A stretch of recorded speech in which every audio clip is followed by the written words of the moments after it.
Call meeting.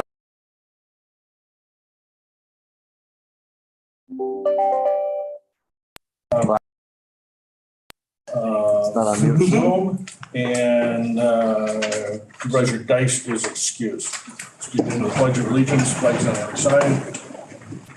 I pledge allegiance to the flag of the United States of America and to the republic for which it stands, one nation under God, indivisible, with liberty and justice for all.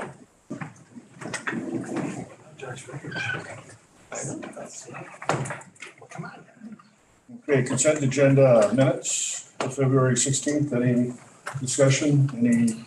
Move to approve. Second. Okay. Mahalik and Bossert, any discussion? Seeing none, all in favor, seeing by saying aye. Aye. Any opposed? Supervisor Mary? Okay. You can hit the unmute button if you want. Okay, discussion items, potential hire of a grant writer is flagged. Who's going to handle it? Okay.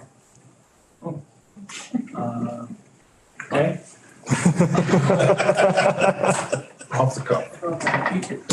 Yeah. Kind of like Vice President, like. Yeah. We.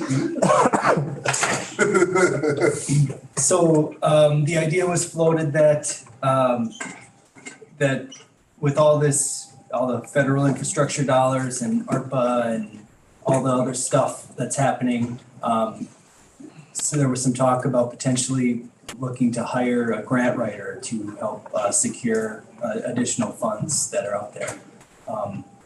At this point, I had some conversations with MPTC, Pete Rettler. They've got some grant writers on staff. They were looking at potentially hiring an additional one because they more for succession planning purposes. But I was going to work with him to talk about piggybacking on those efforts. If maybe the county could, use some of that time to get that person some additional work, and then be able to sort of apply for some grants for our purposes, and then split the time with them. That's really about as far as that's gone. But I think we wanted to bring that up because just get your thoughts and concerns. Thank you. For positions like this would be coming out of the executive wing, is that, I was curious about that, for one, that's one question, It essentially, I think we would probably look to use some ARPA dollars to actually. No, I'm just wondering what the reporting structure is. Is it in the executive area? Is that what you're doing? Is it kind of the board? Does this person just wander around and listen to anybody? I mean, who do they report to? So I would think it would be a position that sits with MPTC. Oh, okay, so but then we would contract to use some of those hours. Okay, so that's how we're looking at this. I just wanted to be sure because I know for more than one position, what we normally do is when we take the dollar amount, we actually put that up against what that person brings in or how they, we structured it like that. I would like to see something like that for this particular position, so we can have some accountability. Even if we're doing a contract, that if, just using numbers, just kind of swagging it, if we pay this person whatever, say, $50,000 worth of stuff, they gotta bring in, $3 million worth of. Yeah, like we did with our federal lobbyists. Yes. I think she had a $60,000 budget. Yep. Annually, right? And she just turned around and earmarked for $377,000. So.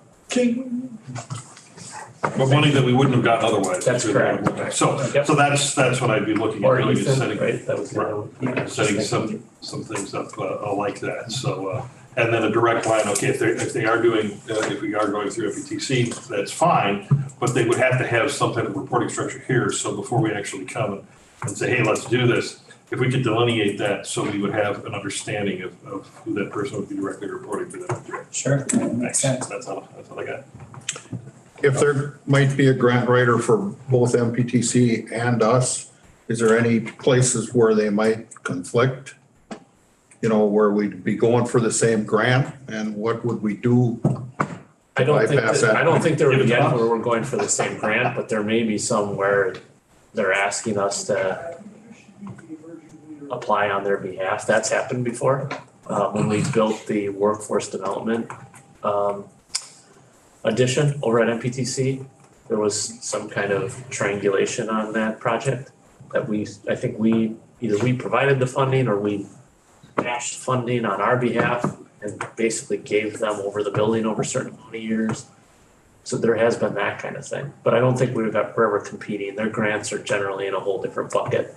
And the advantage to us in this is they have 3 full-time. I think they've got 2 full-time today and they want to expand that. So they keep these 2 full-time people who have experience in doing this. And then this third one, we'd be basically paying for and yet be accessing the expertise of the 2 who've been there a long time. The third one really is just learning from the other 2.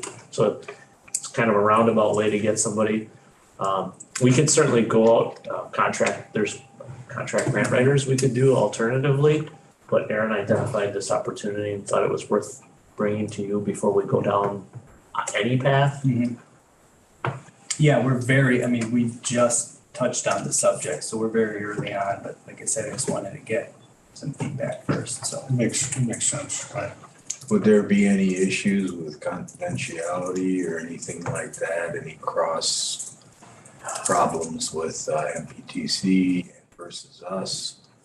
as far as projects that we're working on or writing grants for, a way to curtail any loose lip sinking ships or anything like that. I don't know what the reporting structure for it is, if that's an open record and therefore everybody knows already, then it's not an issue, but I don't know.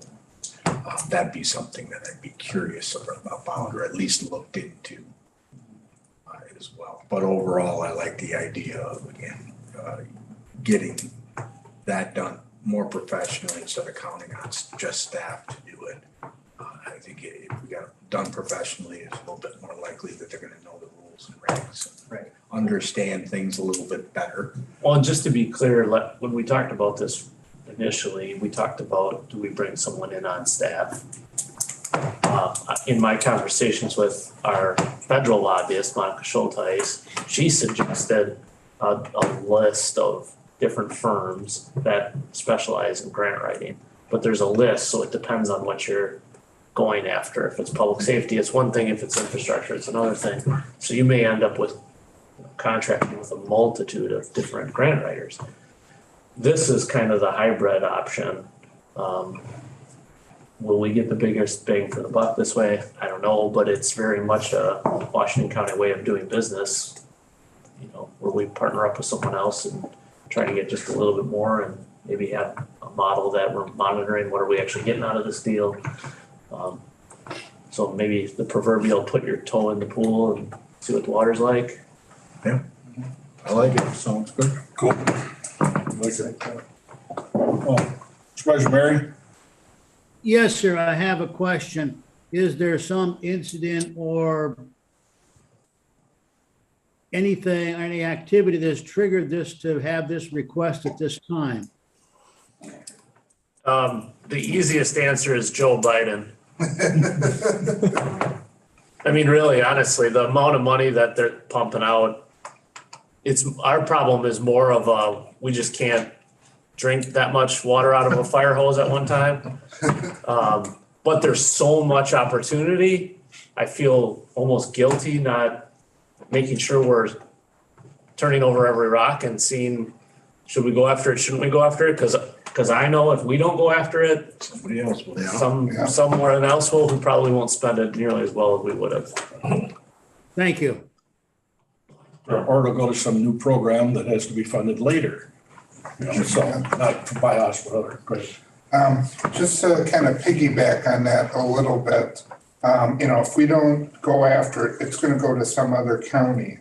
But this is really our tax money that we're all paying April 15th to the federal government. Oh, this is coming back to us. This is your grandkids' money. Yeah, or our grandkids, if you wanna call it, so, but it's our money, we should get our portion back to our county. I'd prefer that they didn't do all these grants, especially with the inflation that's coming because of it. But if they're gonna do it, we should get our portion back here. Yes, and we've never really been in this business, just to be clear. Washington County has never really played in the federal grants and earmarks and all. Jim Sensenbrenner didn't go after that. He didn't believe in it, and we paid for that. Or didn't get it. Yeah, right. Yeah, we paid for it. Yep. Yeah, so we've never really worked in this space, and Ron Johnson still doesn't. He won't touch an earmark, he won't touch helping you with a grant. Like, you're either going to Senator Baldwin, Representative Congressman Fitzgerald seems to be more open this time around. He would certainly have helped, Congressman Fitzgerald certainly helped with some grant writing that we've done. But I think earmarks in the future, I think he's probably gonna participate. I know the chairman has had conversations with him. I've had conversations with his office. So it's a new thing. I mean, we are definitely doing something that hasn't been done in this county before, which is part of why when Aaron brought it to me, I thought, well, this is worth coming to you guys and seeing if collectively the executive branch and legislative branch are like. Yeah. Yep. Otherwise, comes here, Supervisor Mary. Yes, sir, thank you. Would this, just for clarifying in my mind now, recently Jamie Ludovic and her group spent uncountless hours developing and putting together the grant request for the AIS $5.2 million. is this the sort of thing that this grant writer would have done for us such that our own staff could be relieved of that effort? I wouldn't go so far as to say relieved, but certainly supported. I mean, the grant writer isn't gonna know the technical detail to be able to write the grant, right? They're gonna have to have somebody who's actually doing the work, can speak to how many new projectors do you need and how much new addition it is. But certainly writing, the assistance in physically writing the grant the right way, and then advocating to the right places or telling us, hey, your lobbyist needs to talk to this person at the Department of Transportation or this congressman's staff, or we need a letter from Senator Baldwin, or those are the types of things, Supervisor Mary, that I think the grant writer will help with. So we could realize some relief at the staff level, not, I realize they're not gonna do all of it, they won't know all the detail, but we could certainly see some relief at staff level? Yeah, I think so, yes. That's probably a fair thing to say. And then on the other hand, they're gonna find grants that we would have never known about, more than likely, and then they're gonna add work. So I wouldn't, I don't wanna miscategorize it to make it sound like, oh, we're gonna save money. We're probably not. But it will definitely make those processes when we decide, yep, this is one we should go through. I think the hope is that this will make it easier. All these grants are competitive too, so it makes a big difference, not only what you're asking for, but how you ask it. So, and if you have experience in it, it takes a long time to understand how grants are written. And I don't want to say buzzwords that catch your attention, but things that will draw the people looking at the grants to strongly consider those requests. So we can think we can get all our I's dotted and T's crossed, and we're going to probably miss something because we're not trained grant writers. So that's a big, I don't know how long it takes to get a grant writer on up to speed, but it's not a 40-hour course. Okay, any other discussion on this? Let's move on to the ARPA funds to facilitate the agreement with Germantown and Richfield. Speak to it. Sure. Hopefully the committee report was self-explanatory.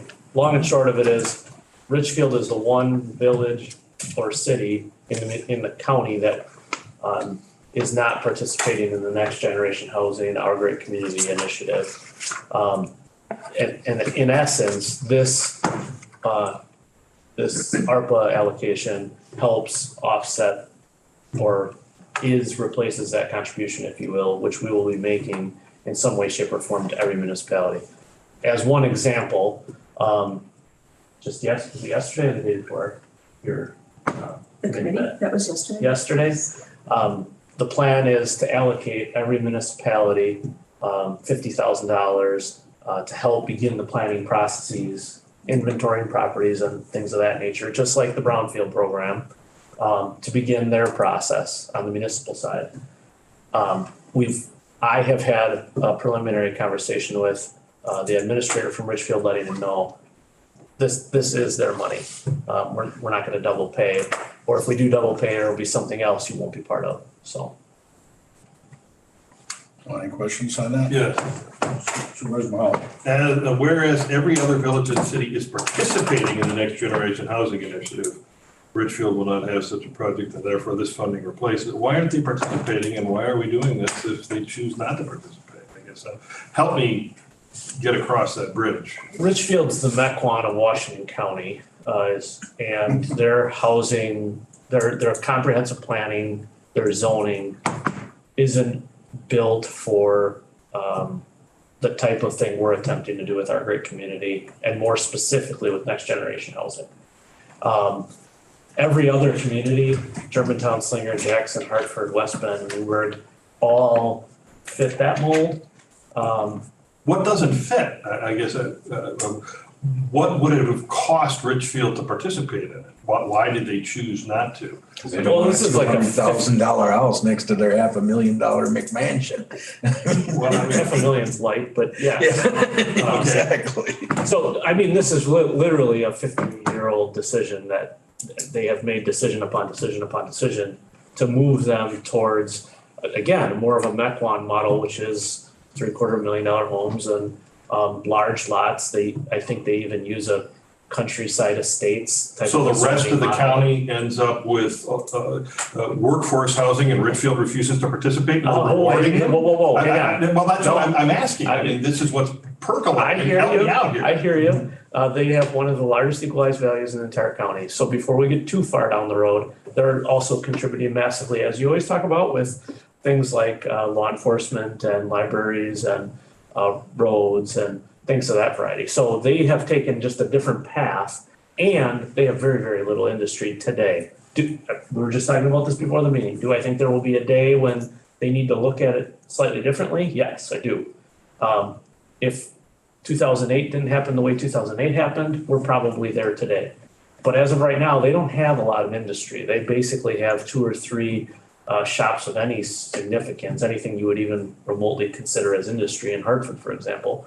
And instead, they've been very much residentially focused, and it's all large ex-urban type. Hence the comparison to Mequon. Correct. Okay, well, I'm just saying, I'm not trying to cast any shadows but again, you know, if I'm on the outside looking in, it's like, are we, and I'm gonna use somewhat of a pejorative term just to get a reaction, are we rewarding bad behavior when it comes to, gee, everybody else is chipping in for the workforce housing and getting all this stuff, but you wanna have just these, you know, $500,000 homes like Dennis has mentioned. I mean, hey, we all would, but you know, that doesn't make it equalized, if you will, and so why? I'm glad you used that word, because Yes. when you equalize the value across Richfield and all the municipalities in Washington County, we all win massively, because they're choosing the approach they're choosing from a equalized value perspective. And Hartford Union High School District is one really good example of that. Okay, Again, what this is gonna do is, if Germantown plays ball, and so far they are, if Germantown plays ball, it will create Richfield, opportunities for Richfield to develop behind the Quick Trip the way that I think everybody thought they were going to in 2008. Cabela's was, at the time, I know we are familiar, at least ancillary familiarity with that project, but at the time it was thought that was going to be a catalyst that resulted in all kinds of new development. I think this was always one of the things that held it up, was they don't have sewer and water in that area, which is also part of the reason why they aren't built for, is the better way to say, they aren't built for the type of housing that we're talking about. okay, so we're not taking ARPA dollars and funding their ability to expand their $500,000+ homes. I mean, this is specific, well, I just wanna make sure, Yeah. that's why it's a discussion. Right. So we are doing this specifically to make sure that they're going to have a workforce housing type development for the city of Richfield, or the This will- village of Richfield. This will give them the potential for a workforce. And then the next issue in that area is going to be housing. And there are a number of spots that are very close. They just don't happen to be in Richfield because 41 happens to be the border. Well, it's just, I think as far as the expansion that you're talking about, when it comes from a business perspective, or getting businesses for crying out loud, I mean, they're in as good a position as Richfield. I mean, they're closer to Milwaukee, they've got the 41 running rights. They have some advantages that, say, as an example, Hartford doesn't have. Sure. And that's why it's like, okay, so we only have so many ARPA funds, and if we're gonna use them, that's fine. But I just wanna make sure that we're rewarding a behavior, or at least making an investment in the behavior that makes sense. Yep. Rather than allowing them to continue down the path that they've been on. Yeah, so there's 2 components that I think address that concern. One component is, yes, Germantown has a number of advantages that a Hartford or even a West Bend doesn't have. Right. And Richfield has advantages over Germantown that Germantown doesn't have. For example, behind Quick Trip, there's a huge chunk of property sitting with one owner, which really no one else in southeast Wisconsin has. What they don't have is the sewer and water to be able to make it go, as you're entirely familiar with in Hartford. But they literally don't have the utilities to be able to have that type of development. So for the county, the best possible thing that could happen is for sewer and water to go to that area. Because there's massive, I mean, this will be, if this is all the county puts in, and I don't think this is all the county will put in, but if this is all we put in, it'll have the greatest return on investment of any investment we've ever made anywhere, ever. Yeah. I think there will be more, and the reason I'm such a huge advocate for this and potential more county investment down the road in this venture for Richfield is the alternative is they're going to get sewer and water from the Village of Jackson, which means just real simplistically, water and sewer line will run down County Highway P. Now Cisco's expanding potentially, so they're already nearly halfway there. Runs down County Highway P, comes over by Cabela's, and then down what will be the one day Richfield Parkway. That sounds great.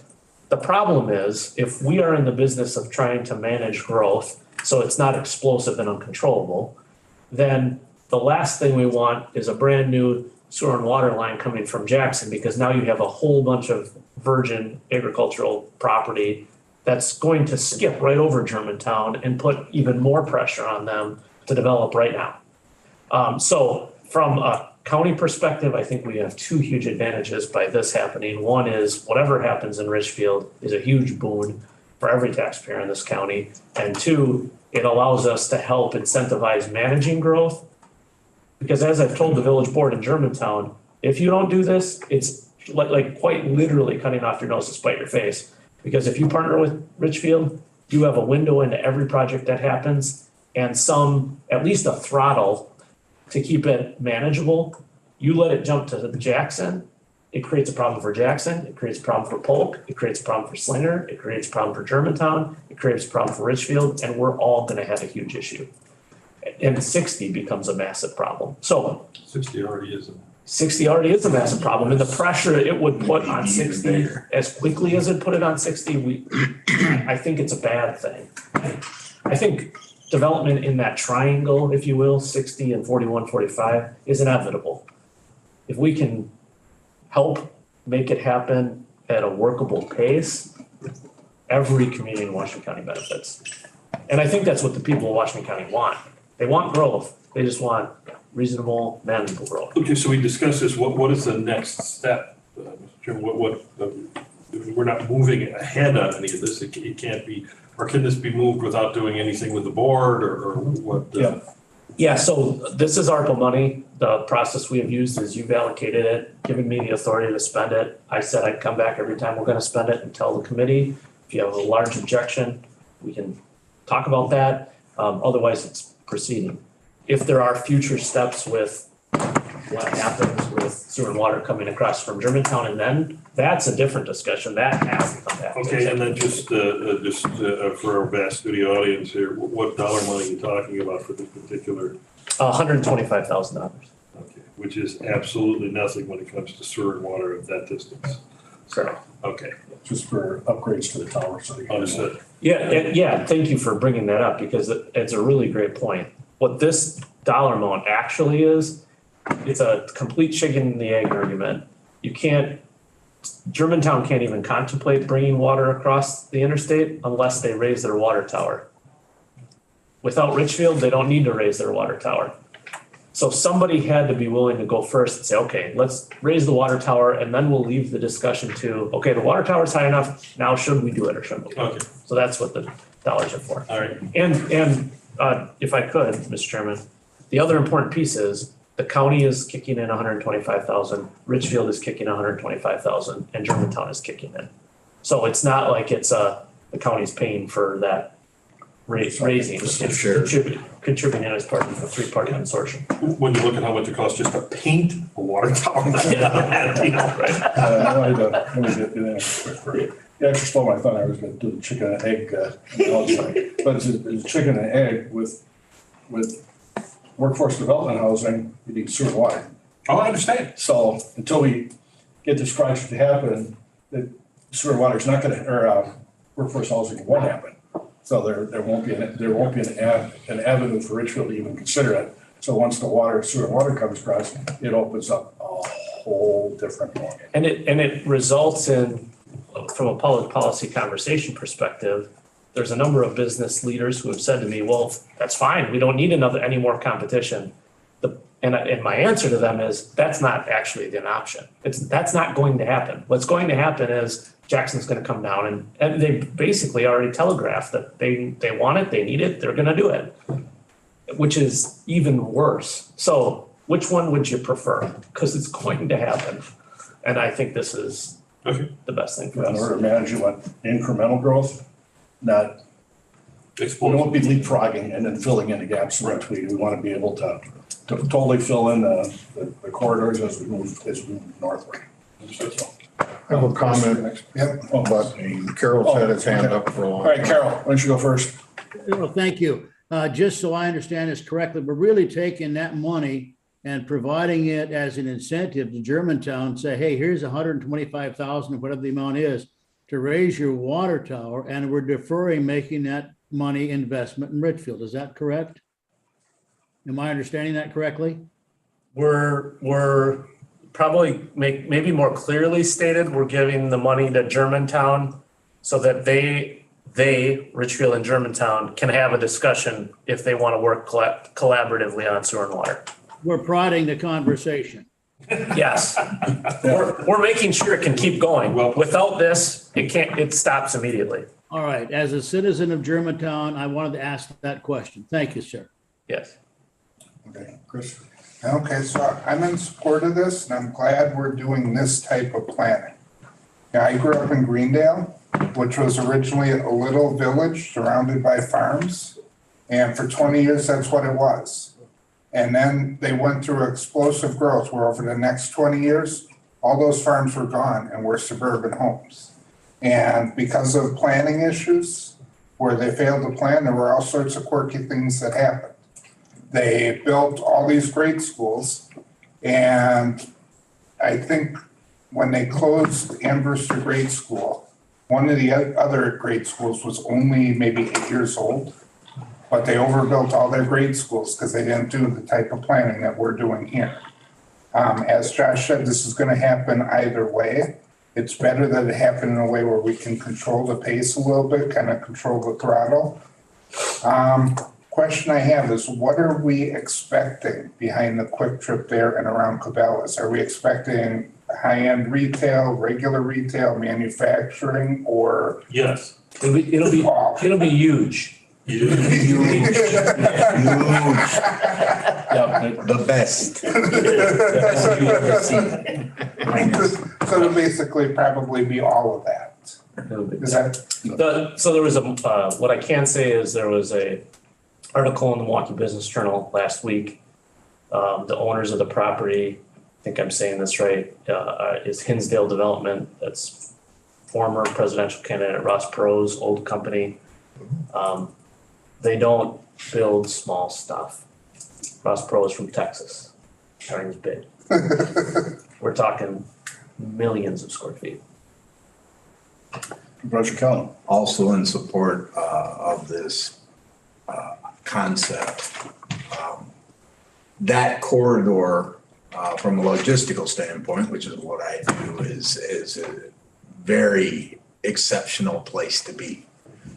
You have great access to the center part of the state, to the south part of the state. I mean, it really can take you a lot of different places, and especially if 60 gets upgraded a little bit further west, that could also be very advantageous to the logistics industry. I also like the idea of Germantown working with Richfield. This would control the growth in that area, make it much more reasoned. And I do believe that something pretty big and exciting will go in there. It fits. It's just right there. So for all these reasons, I just really think this is a good use of the funds. This is something that will grow the county tax base And it makes the most sense, and it does so in a way where we're not contributing, I don't think really anything. I mean, the ARPA money came to us from the feds, so it's not exactly county money. And to be clear, one thing I should tell you is, in that regard, in the event that Germantown and Ridgefield cannot come to an agreement on bringing sewer and water across, we get a portion of that money back from Ridgefield. Better yet, I want to say it's 50%, don't quote me, but there's a portion that will come back to us. we got some clawback. Commissioner Schleif? Thank you. I was at a voters forum last night in Germantown, and there was a question and answer, first of all, for us county board candidates, but the village president spoke extensively on this. And for what it's worth, he's on board. He said exactly what you said about controlling the growth and not having it come down from the south. So that's spot on. The other detail, I'm all for this, I'll say that also, but the other detail is it's like Waukesha with the water going over the subcontinental divide. There is a line there in Richfield that you can't go in there without bringing the sewer back. Yeah, so it's like, it's not like that issue, it is that issue. Yeah. The Mid-Continental Divide, yes, not subcontinental. Yeah. The Mid-Continental Divide is just west of Highway 175. Yep. And So that's the line. And it runs south and west. So it doesn't follow 175, but it starts on the northern portion of Ridgefield, just west of 175, and then it comes down south and west. Which is why Ridgefield literally wrote an ordinance that sewer and water can only go in their pie, which is 175 to the west. Anything that touches that, 41 to the east, their village border to the north, which comes just like this. So in that triangle, that's the only spot that can have sewer and water, and that's why. Right. Because otherwise you start running into that issue, which is a federal issue. Oh, yeah, it's an international issue, you know, involve several provinces from Canada, that's Yes, huge. right, yes, you do. Tied into that. So water that comes from the east of that line flows to Lake Michigan, water to the west of that line goes to the Mississippi River. Right. Gulf of Mexico. Gulf of Mexico. Yep. So Germantown, the president of the community is for it. They're just being careful, from what I understand, listening sessions and so on and so forth. And they vote on not this, they've already voted on this. They vote on the actual extension part of it, I believe April 4th. So that a village board does. So in order to get to that vote, this had to happen. That vote is another few weeks off. And Ridgefield has already approved that next vote. And I believe there's another iron in the fire where that's a long loop to the north, and they're talking about completing the loop so that if you know about friction loss and flow, it works better for sewer and water. Yes. So I'm confident that Germantown is going to follow through with this. They just are being careful. And it's super complicated. There's nothing It simple is. about it.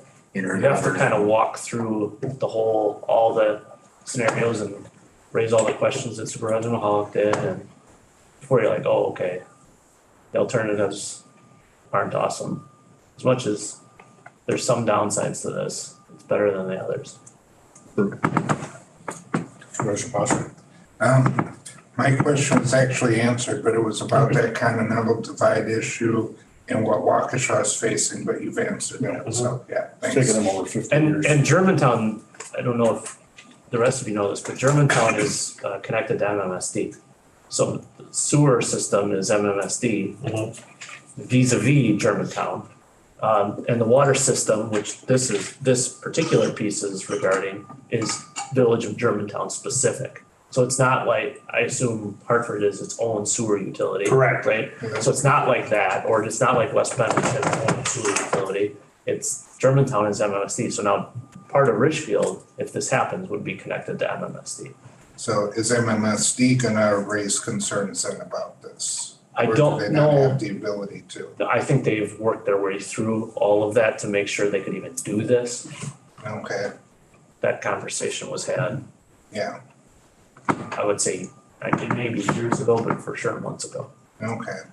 This whole project, it maintains quality of life while still embracing development. And, you know, the big thing in Ridgefield is country way of life. You keep it in the corridor, get off the freeway. As soon as you hit 175, you're back in God's country.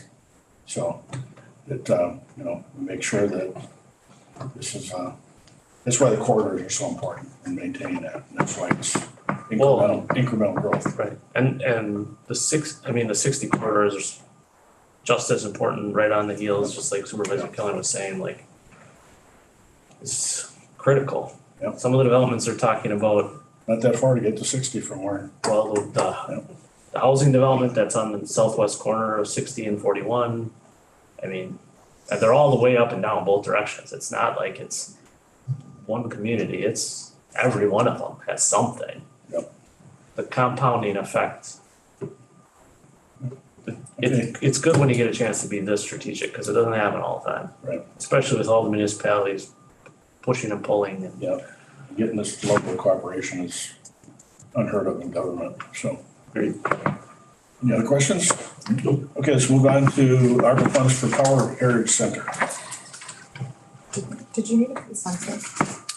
We need a general consensus on that. I think we got that already. Mhm. Everybody? Yeah. Everybody's Thumbs up. Their heads nodding. Okay. I don't have anything in addition to the committee report on this one.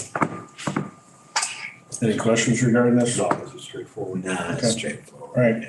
Consensus? Yes. Deep. Supervisor Mary? We lost. They go and beat him back. Okay, you can go to the bathroom now. Okay, action items, resolution 2020. I think it's Village of Village of Kewaskum. Oh, I'm sorry. I heard cross that one off. What did I do that? Okay, Village of Kewaskum Main Street Revitalization Plan, utilizing County Brownsfield Assessment Fund. So in February, the SRC, the Site Redevelopment Committee, unanimously approved the use of the assessment funds, the county assessment funds, for a redevelopment plan for the downtown Village of Kewaskum area. You may have heard that the Village Hall, Police Department and Library are now going to be moved over across the street where the annex building is. The annex building will be coming down, and that municipal area would be built in that location, kind of where that parking lot is. And the Village of Kewaskum thought it would be a really good idea to think broadly and how the impact of that move can have on the whole village, and an opportunity for potential redevelopment in the location where the hall and the library and the police department are now, as well as area along Main Street and 28. So we have a proposal for a $40,000 redevelopment plan. There's a map that's included in this, so you can actually see the extent of the planning area.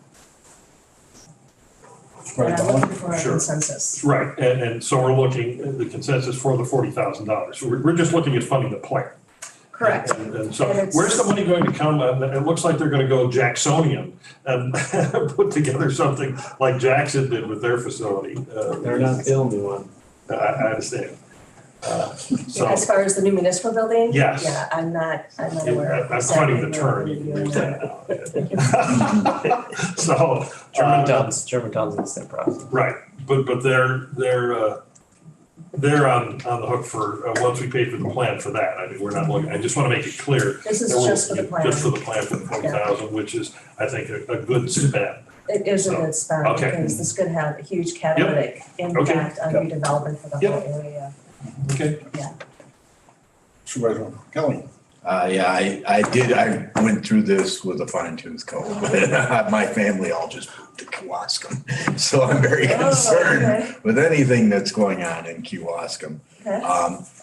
And certainly there is an opportunity for Kewaskum to experience a lot of growth, similar to what we're doing in Germantown. You want to make sure that that growth is proper and correct. It has a major artery that flows right through the middle of it. We did the 911 memorial there, which is literally at the doorstep of this new building and you know, so that we've had a lot of investment lately in Kewaskum, and I think to make sure that we're doing it the right way, making sure that we do this plan it out, make sure that, I think they're doing their due diligence, and I really appreciate that because I do think that Kewaskum has a lot of potential. It really does have a lot of potential, and if you did read through this, then you'll know that there's a substantial amount of public engagement as part of this plan. So you will have, and many will have an opportunity to voice what you'd like to see for the future of the village of Kewaskum. And I personally think this is a long time coming for Kewaskum to Can I really have look one quick at follow-up? this. Sure. Just a real quick, was this bid out? This was not. The work for the plan, we did, well, I should back up. We have done a federal regulatory procurement process that meets all the federal guidelines to procure Stantec for our Brownfields program, and then Vanderwall is a sub-consultant to Stantec. So we did a full-blown procurement process. So it was automatic that Vanderwall and Associates is the consultant that will be working on this. That procurement was done like over a year ago. I just want to make sure from a value perspective that we get what we need from Vanderwall. Oh, yeah. Absolutely, Because they have absolutely. experience They with have it. done an amazing job Well, I'm glad you had that experience. with, You have, Well, I'm just saying that, they worked in the city of Hartford. I didn't find. which is why I'm expressing, just make sure you get your money's worth. Okay, Okay. absolutely. No, not here or there, I'm not casting any dispersions, I'm just, eyes wide open. make sure you got the right manager. Right, Bosher first, then. Okay. Okay, so I'm gonna compare this to the development we've had in downtown West Bend, where Mayor Sedanow and now Mayor Jenkins have done a lot of work in revitalizing that area. This is right on the Eisenbahn Trail, the same as West Bend. And you look in West Bend, we have several apartment buildings that have been built because of this. We got now a hotel. Yep, yeah, so I can see the potential for Kewaskum to start getting some of that revitalization. I think helping them plan for that benefits the whole county, so. It does. Yep, and you were talking earlier about intergovernmental cooperation. I believe that this Brownfields redevelopment program is by far an example of perfect intergovernmental cooperation. And it goes beyond the traditional 7, 8 villages and cities, which is nice. The towns participate in the process, site redevelopment committee. It's huge. Commissioner Schleif? In Kewaskum, there's a lot of been talk back and forth on this. That parking lot in the middle of town is the site of their farmer's market. One day a week in the summer, and there's a lot of concern for that. I talked to Christian Tetschlock a couple weeks ago about how this planning is all gonna go, and he stressed that the listening sessions are there to problem solve and get around those concerns, either satisfy them somehow or provide other sites. So I'm confident this is gonna be a good thing. And I've been in the annex building recently and it needs work. So I'm all for it. Yeah, and I think the revitalizing of the downtowns, like what's happening in Hartford, attempting to happen in West Bend. We have a workforce problem, we don't have enough people working. And if we can draw in the millennials, the people that want to have a vibrant downtown, so they have something to do. I mean, not everybody's like me, likes to live out in the country and, solitude is awesome. That's not everybody. A lot of people, they want to have vibrant, they want something to do downtown. And anywhere we can start using these development and making it a destination, I'm all for it. And the other thing to point out too, as we're working through this plan, there's been numerous, what's nice, doing the next generation housing and doing Brownfield redevelopment, the opportunities are amazing for both to happen in this area. brownfield sites being remediated and creating next generation housing. So there are numerous sites on here, so. Super. I'll let you talk. Thank you. I just want to remind you of two things. One, you created the County Brownfields Assessment Fund about 2 years ago now. Put $1 million into that program. The levy loan and then 600,000 into assessment. So we're using it. And I think in the coming months, we're gonna come to you with, let's keep investing. So these, unlike the revolving loan fund, this is give the grant, it's spent, it's gone. We're using it, it's working. I think either next month or the following, if you're still on this board, you'll hear us coming to you with another proposal for another investment. Just as a heads up. Okay, good. Okay, we have a motion and second. Any further discussion? It's just general, Discussion item. just general consensus. Oh, this is an action. Oh, no, I'm sorry. Yeah, I'm just looking for consensus. yeah. Disregard. I'm still one higher ahead. And the site redevelopment committee approved it. In February. Yeah, Yes. unanimously. My mom lives in Kewaskum now, so you get a big thumbs up. Okay, let's move on to action items, resolution 2021 carryover request. We need a motion. I'll make a Supervisor Schleifer, motion. Supervisor Kelly.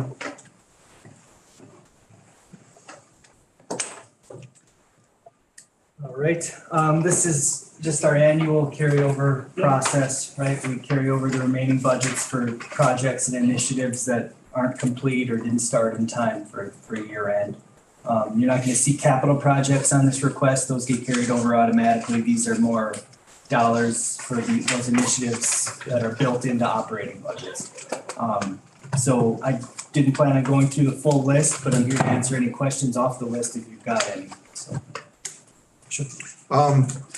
There's 18,000, almost 19,000 for employee appreciation. Is that because we didn't have one last year? That's just the balance of dollars that rolls from year to year, just to be used when we deem necessary. That's a typical carryover, and that 18,000 has been carried over. It's kind of a floating fund. Yeah. And, we did do things last year. It's I think as big as it's been because of 2020, or 2021, excuse me. Thank you. Supervisor Mahalik? Thank you. I did see toward the top, you have the $600,000 for the other professional expenses for the Brownfield Assessment Fund. I think that was the $600,000 that you were referencing, Josh, when you were talking about it. So I understood that one. The one thing that always makes me scratch my head is on the second page when you go, it's in the top third, $192,000, 909, which is that wonderful topic, other expenses. Okay, give us just a 411 on what an other expense is. When you're talking of, I think one of the second largest dollar amounts. Well, I understand. I just want to. That's the other expenses is simply the name of the account because 491001 is just what we generally call other expenses that sit in other areas. This one specifically is strategic priorities. So that's that allocation that we use to address the priorities of the county.